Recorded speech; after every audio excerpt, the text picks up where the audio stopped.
Assalomu alaykum hurmatli do'stlar, assalomu alaykum azizlar. Yaxshimisizlar? Men doktor Sheraliman. 4-apreldan boshlab nevrozlarga kursimni boshlayman. Hozirda men Tojikistondaman. Tojikistonni klinikasida ishlayapman.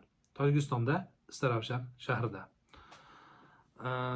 Konsultatsiyani yuzma-yuz o'tishim mumkin, telefon orqali o'tishim mumkin bo'ladi. Agar sizda vahimalar, qo'rqish, tushkunlik holatlari bo'lsa, murojaat qilib, undan keyin ishlashni boshlashimiz mumkin bo'ladi. Azizlar, nevrozga doir, tushkunlikka doir videolarim ko'p.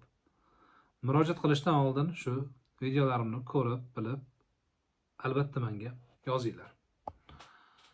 Istaravshan shahri So'g'd viloyatida joylashgan. Oldimga bir necha kilometrdan, yuzlab kilometrlardan odamlar kelishadi. Kelib, misol tavsiyalarni olib ketishadi. Siz konsultatsiya olganingizdan keyin 1 oy o'tadi. Ya'ni 1 oy, 2 oy davomida aniqroq aytadigan bo'lsam, ishlaymiz, nazoratimda bo'lasiz. Nasib bo'lsa, nevrozdan, tushkunlikdan qutulasiz. Sog' va salomat bo'linglar. Agar boshqa yurtdan, boshqa davlatlardan onlayn shu nevroz kursini olmoqchi bo'lganlar bo'lsa, marhamat.